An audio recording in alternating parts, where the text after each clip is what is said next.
my wife's a garage sale collector. She's at every rummage sale you'll ever see. She buys the clothes and never stops to check them. She just bags them up and brings them home to me. Now I got suits, a lot of suits to give away. Some are brown, some are black, and some are gray. I've got one, God rest his soul, you'll have to mend the bullet hole. Pick one out, take one home, suit yourself. Now I got shirts, a lot of shirts to give away. Some are brown, some are black, and some are gray. Got one hanging in the yard, shows a lack of old right guard. Pick one up, take one home, suit yourself. Oh, my wife's a garage sale collector. She's at every rummage sale you'll ever see. She buys my clothes and never stops to check them. She just bags them up and brings them home to me. Now I've got pants, a lot of pants to give away. Some are brown, some are black, and some are gray. I got one, the tailor box that I've been finding in the crotch. Pick one out, take one home, suit yourself. Now I got shoes, a lot of shoes to give away. Some are brown, some are black, and some are gray. Got a pair of safety kind, makes me walk like Frankenstein. Pick one out, take one home, suit yourself. Oh, my wife's a garage sale collector. She's at every rummage sale you'll ever see. She buys my clothes and never stops to check them. She just bags them up and brings them home to me. Oh, his wife's a garage sale collector. Snare, from here, snare back.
Okay, in this part of the video, there's this large section of glassware all wrapped up in newspaper. A few people sorted through it and unwrapped some things, but most of it was still wrapped. So I decided to see about unwrapping some of it to see if there was anything that I wanted. A lot of this was this blue glassware, either cut glass or regular glass, and so I'm just trying to sort through it all, and you'll see in a minute why I usually wear gloves. Now this is a beautiful plate. It's a hand-blown glass plate in a cobalt blue, and there's this stack of plates here in the corner, and so I kind of sort through those. This is a beautiful little cobalt blue candlestick holder, but there was only one of them. If there was two, I would have picked them up. But single candlestick holders are a harder sell, and I just don't want to get into that. So, so yeah, there's just somebody's glass collection got donated here, obviously, and they just dumped it all in this one spot. And so I'm sorting through. This is a Stangl spongeware pitcher, and I actually picked that up. As I'm going through, there's a lot of beautiful little pieces. Again, you know, some older pieces, but nothing that really excited me. Some of them were already broken. Like that one, the handle was broken off. Sometimes people aren't very gentle in the bins, but that's, like I say, why I usually wear gloves, because you never know what's gonna be in the bins. Now these were nice stemware, but again, it does not do well for me. This was sad. This was a beautiful ashtray, which I would have picked up if it had not been broken, but it was broken, so it gets to stay in the bins. That one was severely broken. As you can tell, it fell apart when I picked it up. So yeah, and there's some nice stuff. Oh, and I just cut myself on a piece of glass. Again, that's why I usually wear gloves when I'm at the bins, but in this case I have lost my gloves that I usually wear, so I went glove free and paid the price. But I did find this little Terra candle holder, which is made in Ireland, so I grabbed that. Grabbed this little toy Native American figure. So this little bin was rewarding me with some great little finds in here, so I just keep digging, because again, you never know what you're going to find. Why was that toy Indian in here with all the glassware? I don't know. I was working at the Pink Elephant the other day, and the reason I looked at that blue candle holder was because a lady was looking for some blue glass candle holders that she could put in her fixture, but blue is harder to find, and there were some, but I'm like, I don't want to deal with it, because chances are the person who's looking for a blue one probably isn't going to come in again for a long time. So, and I have so much stuff for the Pink Elephant. But yeah, so continue looking through this as best I can without unwrapping absolutely everything. These were really kind of fun little ruby red salt and pepper shakers. I did find both of them when I was going through the bins. But as you can see, I just keep digging, because you never know what you're going to find. These are cute little pieces. But Boston mug, thermoserve. That's our little bell, which was an Avon bell. It's missing its top. There's some silver plate. Fun little toy game that fell apart. So now I'm digging through all the little parts. This is a little oil burner piece. Actually, I think it was part of a lamp. There was a large lamp there. I think that was part of that lamp that was in the bins as well. A wooden figure, grab him. And then I realized later he's missing a piece, and I should have kept digging through the bin to look for that piece, but I didn't realize it at the time. So nice little photograph, signed photograph, but it wasn't in very good condition, so I left that. One salt and pepper shaker. Now I picked these up. These are some Tonka mugs. There were two of them in there. I was excited about that. You don't see the Tonka mugs, and they're made in England, so fun find. A couple earrings. Grab those. Then I find this copper piece that's made in Sweden. That's always a good find. I was checking these silver plate candlesticks out. There were no bases, it was just the tops. Not sure what happened to the bases, but I many times pick up vintage colognes like this Stetson cologne, new in box. Small, I'll just put a few dollars on it, put it down at the Pink Elephant. But it's cheap enough at the bins, and people like the old vintage perfumes that aren't made anymore. Little ornament. So yeah, just keep digging through here. I'm going to turn it back to the music now.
hope you liked our little shop along at the beginning of this video. And let me tell you, you probably saw there's some great bins, 2 great bins of vintage items that we went through. So yeah, so it was exciting. Found some great stuff for resale, some interesting and unusual stuff, which is, as my regular viewers know, that is what I like finding, is stuff that's unusual, uncommon. Although I did find some things that are popular because I've been selling popular things as well lately, but you guys will appreciate what they are. So yeah, so before we get into that, let me just say thank you to everyone who's recently subscribed and welcome to our channel. We are dealers in vintage and antique items. We prefer not dealing with very modern stuff. We like our older things. And so yeah, so that's what we deal with. We sell on eBay. We have an antique booth. And then I also do whatnot sales, which we have one coming up tonight, which is our Christmas sale. But let's just get into today's haul. Some of the items have a nice connection. Some of them have some great value. And an unbelievable find, which some of you know. It just seems to be, I'm attracted to. I find it quite frequently, amazingly enough. So we'll get to that in a little bit. But in the meantime, let's just hop right in here. Copper is a popular item at the moment for decor. I found this hammered copper pitcher. It is stamped on the bottom. This is actually made in Sweden. So it's a Swedish brand, which is very collectible. I would expect to be able to get $20 to $25 for this little pitcher. It's got a nice ring to it too. It's got a beautiful aged patina to it. So if you like aged copper, this is a great item.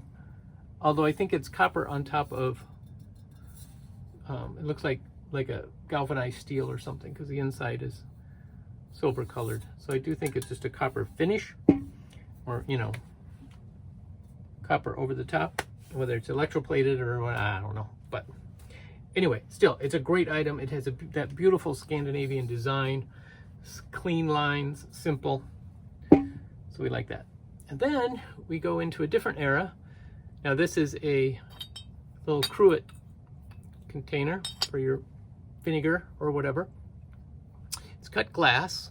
It's cobalt blue with a clear handle and stopper. Nice stopper on it.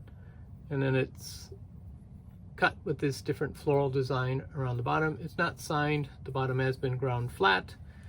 And this is not an old high quality piece. It's a little more modern piece, but it's still a nice piece for $15 to $20. I found a couple elephants, and I got these because they're unusually carved. Look at this one, has great detail in it. These are hand carved items, probably from India. Beautifully decorated.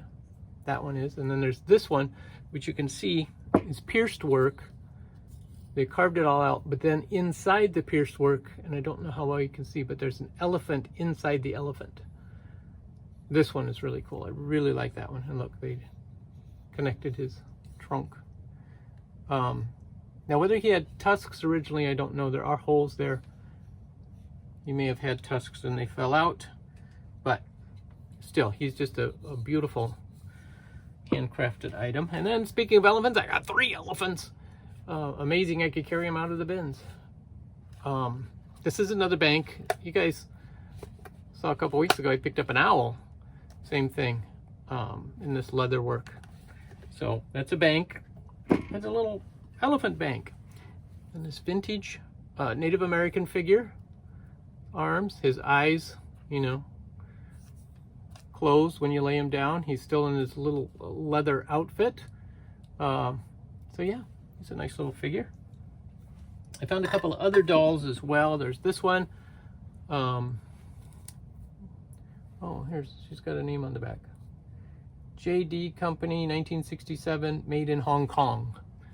She's a little Hong Kong doll. Then we found one of these. This, and I'm drawing a blank all of a sudden. Bloop! It went whoosh. I thought I wrote it down somewhere. Oh well. You guys will recognize this one. think. They came in the little plastic cases usually. This one's in this kind of case, but I don't know that it's the same manufacturer actually. Oh, let's see if I can bring her out if she says anything on her. Nope, she doesn't say anything on her. But yeah, my wife had some of those. So this one's in a zippered case, which is unusual. So it might be like a, you know, Ben Franklin knockoff or something. The Ben Franklin stores for those who might not be familiar with it. But I just thought that was a fun little item. And then there's this one. She's a flat figure, bendable, posable, with this beautiful blue flowing hair. She is actually a Candy Mountain Flatsy is what she's called. And she also is marked made in Hong Kong.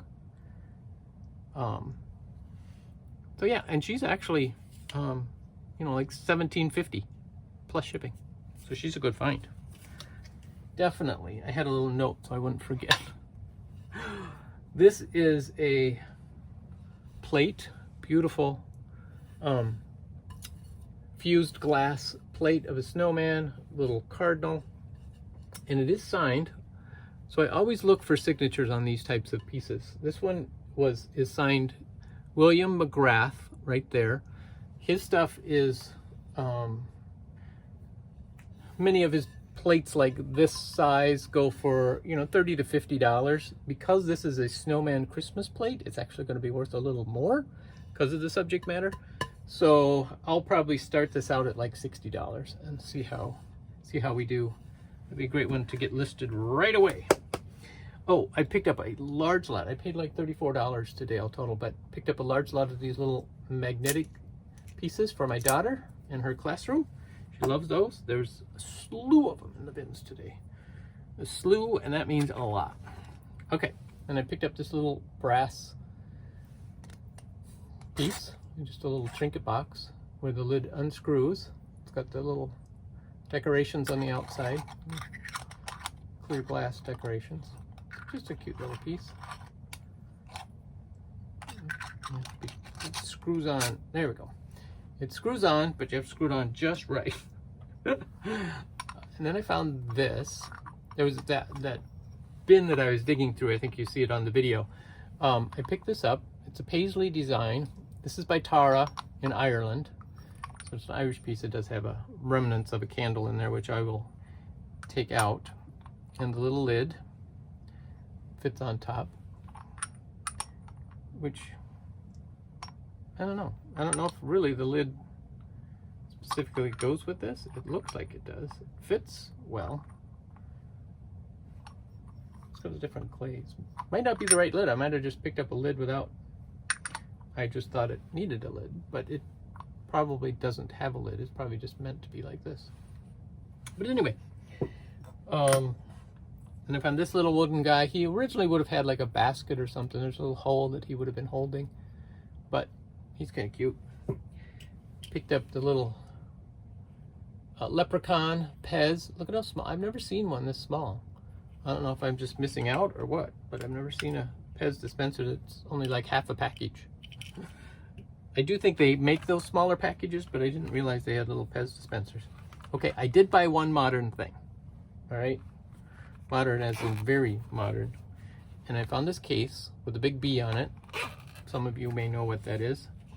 These are Beats headphones.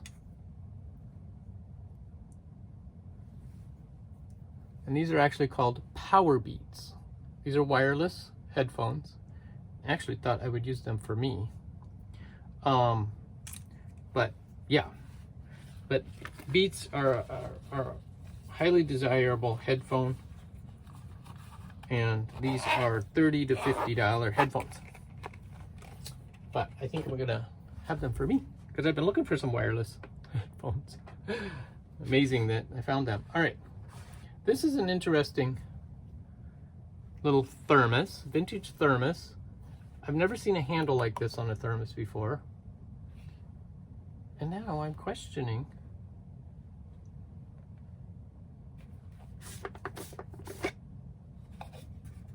Sorry, I mean, it's very clean. But I'm wondering, and I'm quite, because the lid is not a good match. I'm wondering, this looks like a coffee pot handle. I wonder if somebody just put their own handle on there. I don't know, but it was unusual, so I grabbed it. All right. Oh, I also found a pair of earrings in a little baggie. Oh, and I got a bunch of more stuff over here that I'm getting to, but this is the item that I found. Items, more than one. So I saw this plate, and as you guys know, when I look at the bins, I'm always looking for sterling silver. So I picked this up and I thought, this feels like sterling. And I can't describe it. It's just a certain feeling I have when I touch things.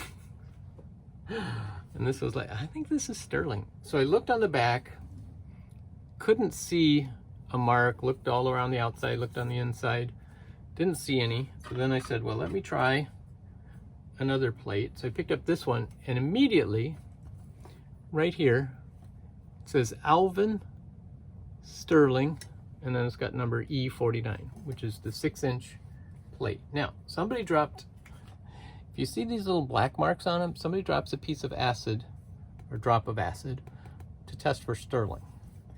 So somebody tested this for sterling and put a mark on it.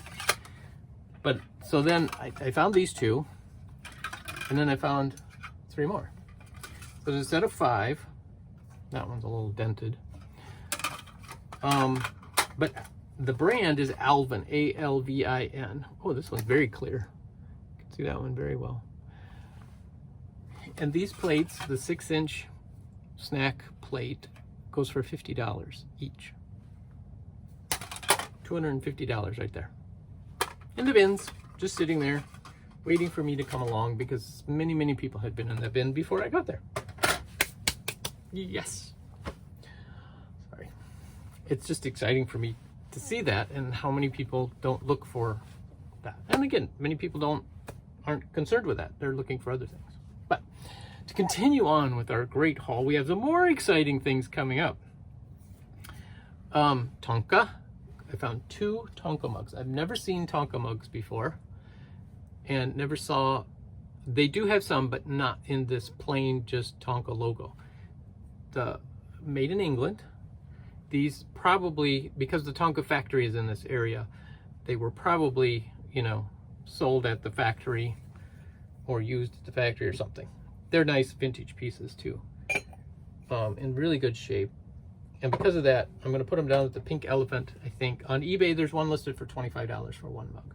So I think I'm going to put them down at the Pink Elephant because we sell a lot of Tonka stuff, because, again, it's part of the community around here. So we'll do that. All right. Stangl pottery. Spongeware, little pitcher / creamer. So, yeah. Nice little piece. Spongeware does well, so I usually pick it up. Picked up a ton, as in lots of these little thread spools. Somebody donated their whole collection, I'm quite sure. So there's some of these which are plain.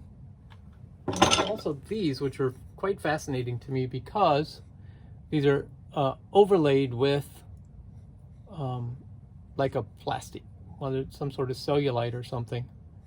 And there's a bunch of those. So I picked those up. Never seen any with an inlay before. So anyway, I thought those were cool. I found this vintage paintbrush as well. This is real animal hair. Could be beaver, could be horse. It is coming out. These kind of brushes are quite popular with the people who paint furniture. They like using those many times. I also found, so this one bin was full of wooden objects. This is a vintage jump rope, and it is marked. It's the Saltaire is what it's marked on the handle. And there's one listed for $17. So, hey, that's good with me. All right, now, there was a bunch of stuff wrapped in newspapers, dishes. And so I was going along and I saw the stack and I thought, uh-oh, and sure enough, Pyrex. This is the Crazy Daisy pattern, or Spring Blossom. Now, you Pyrex people can explain to me why this is in lusterware. I've never seen a patterned piece with a luster finish. I tried Googling it, tried finding anything about it and could not. And I don't know, you can see here, like the handle, you know, that it's coated up to there is some dirt in here too. But right particularly here, you can see that lusterware goes right over the edge, just to the inside. It's not all over the inside, just to the edge of the inside. And it's all the way around, and it's painted over the pattern. And I'm like, I have no idea what that is, why that is. Anybody know? Let me know. Cute little casserole dish, smaller one. And also found this one in the avocado green, the 045 casserole dish. No lids, unfortunately, but lids are the harder parts. Then there's also this, the butterfly gold mixing bowl. This is the number 404, the large one. All of these are in very good condition. This one, the pattern is excellent. No chips, cracks. This one, there is some slight wear to the pattern, to the finish. You know, a few scrapes and scratches, some dirt, and that'll come out. Same with this one, the mystery piece. Maybe it's a $20,000 piece of Pyrex. Experimental design. Anyway, yeah, I have no idea. That's what we found, but I was really surprised and happy to find Pyrex, because I've been selling a lot of Pyrex at the Pink Elephant. That's where I sell most of my Pyrex, at the Pink Elephant, and it's been selling. I'm happy about that. The big bowl, the butterfly gold, $45 to $50 for that bowl. Amazing. The avocado green, $15 to $20 for that casserole dish without the lid. So I'll probably do the $15 range. And then $10,000, $20,000, $15, $2 because nobody wants Crazy Daisy in lusterware. I have no idea. We'll have to do some research. Anyway, that's, oh, sorry. See, there's a reason I look around. If you stick to the end, there's always a little surprise, I guess. I picked up this book. It's an old library book. This is for me personally. This is the Matthew, Apostle and Evangelist. I've actually been studying out the book of Matthew lately, so I thought it'd be great to learn more about him. So I picked up this for me. And that's what we have today. Thank you guys so much for joining us. We'll catch you next time.